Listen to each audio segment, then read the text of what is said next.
Hey guys, how's it going? Lucas here with Love Cubs Gaming.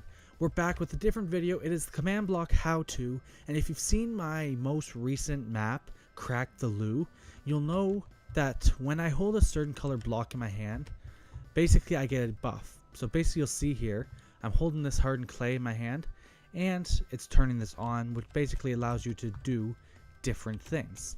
So all I'm going to do in this episode is show you the commands. You guys can put them in letter for letter, of course, into your own worlds. I will also leave a download to this world in the description if you guys want to see all the commands for yourself. But so this first command, this is the test4 command. All you need to worry about is /test4 at player, and then the curly brackets, selected item, make sure you have the capitals correct, curly brackets, ID, and this is where you place your Minecraft ID. If you want something simple, like bone for example, all you need to do is ID Minecraft bone. If you want any color of hardened clay whatsoever, you would just have to put stained hardened clay.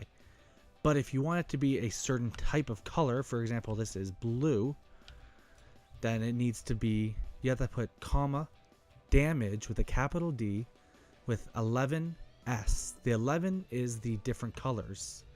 So if you look in the creative menu, basically how it goes is, this is your 0, so that's just leaving it blank.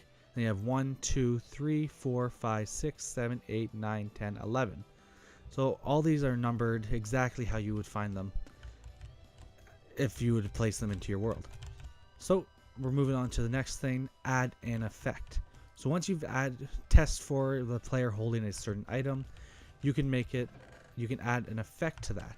So you'll see here I have levitation and speed.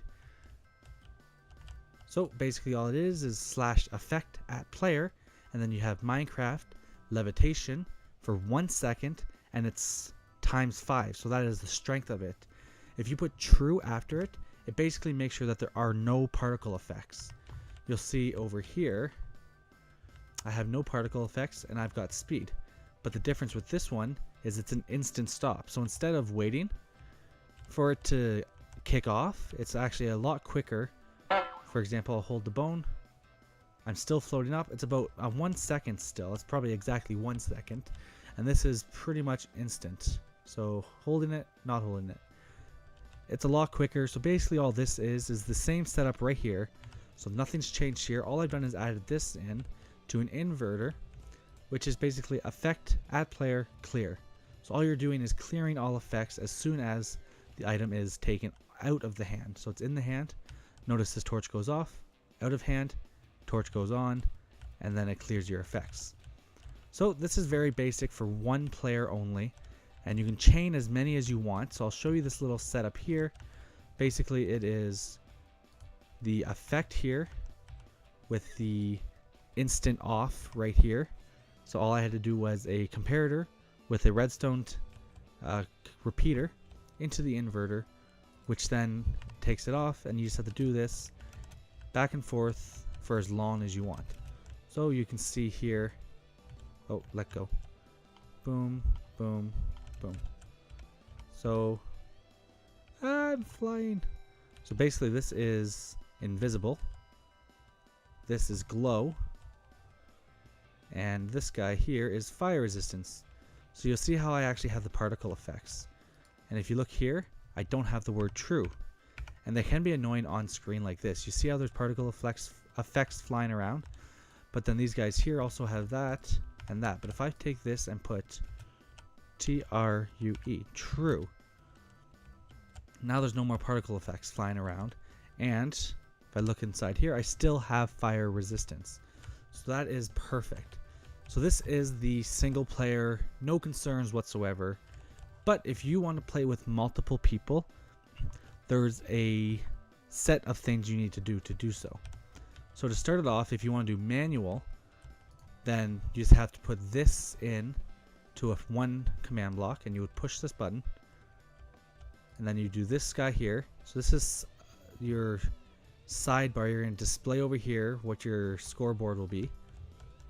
And then this guy here, you're adding a score to 0 for all players. And then This guy here is any affected items. It will just, so you just have to make sure you have this in as well. So you push this button, and now this is going to work. See over here, this is going to allow you to play with multiple players.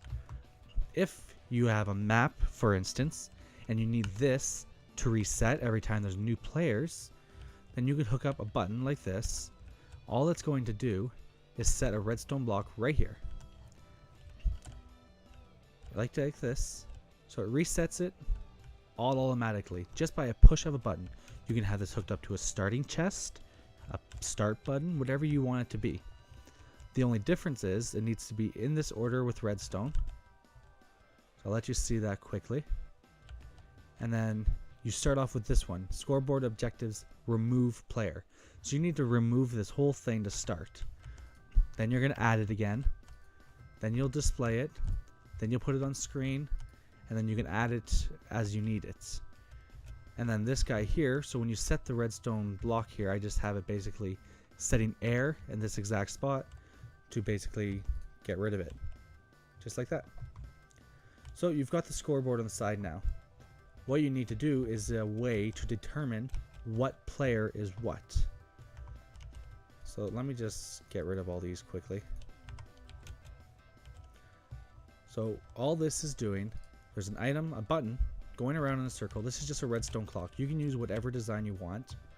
I should mention that all of this is not my design. I don't know whose it is, but it's a very good design for making multiplayer maps.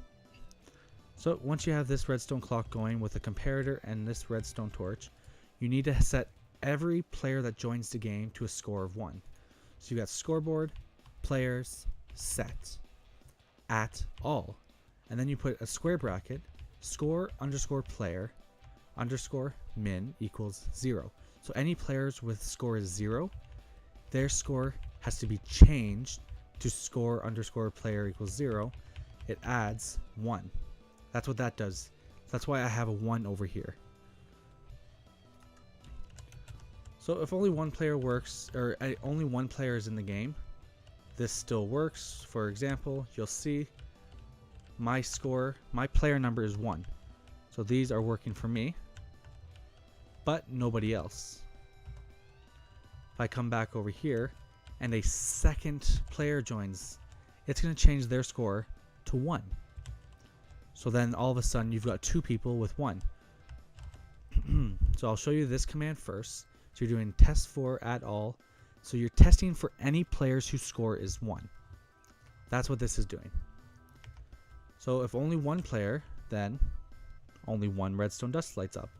If there's 2 players whose score is 1, then this will light up, turning this on. So what this does is slash scoreboard players set at p score player min equals 1 player 2. So any player whose score is 1 at that point, it changes them to 2. So the second player, I should say, not any player, the second player. So that second person who joins the world, then their score is now 2. So then this happens again. If you have a third player, then they'll come in. Oh, they're 1, change to 2. Oh, now there's 2 people at 2. So the difference here is number 2 sign equals 2. And then we go back to here, 2, 2, 3. And then over here, 3, 3. And then 3, 3, 4. So you could have this change all the way along as long as you want it to be for it to work properly. So now to add the particle effects to the right player, you need to define player 1, you need to define player 2. So whatever buffs you want to give to players, you need to have a set of them for each player. For example, there's only 4 here. So I come over here, and you'll see here, this is the new. It's the exact same test for as before, except for this after P, it's after the at P symbol, you're adding this in. Score player 1 equals 1, score player 1 min equals 1. So that's all that is saying is whoever's score is 1 or player number is 1, then it will detect for them, only them, which is why only this one's turning on. And then you need to make sure you define it for each effect you give. It's the exact same effect as before. You're just adding in score player equals 1, score player minimum 1. You're doing this for each and every effect and every test for block. So I'll show you now. Let me turn this off. And let me quickly, I'm going to change my player to 2. No. 1. There we go. So now you can see on the side there, I'm player 2. So I'm going to simulate me being player 2. I hold this in my hand. These are no longer working, but these are. And that's all you're doing. You're just defining who's player 1, who's player 2, who's player 3, who's player 4. That's it. So that's going to be the end of today's video, guys. Please, if you like this video, then hit that like button and that subscribe button. If you want to see more how-to videos on different things that I've done on different maps, then let me know in the comment section down below. I'll also leave a link to the download of this map so you can have the commands at hand so you can copy and paste them wherever you want. Again, these aren't my commands, they're not my design, but I use them for my map. They are great commands and I just can't seem to find a video out there that shows them well enough. Anyways, guys, don't forget to have a lovely day. Bye, guys.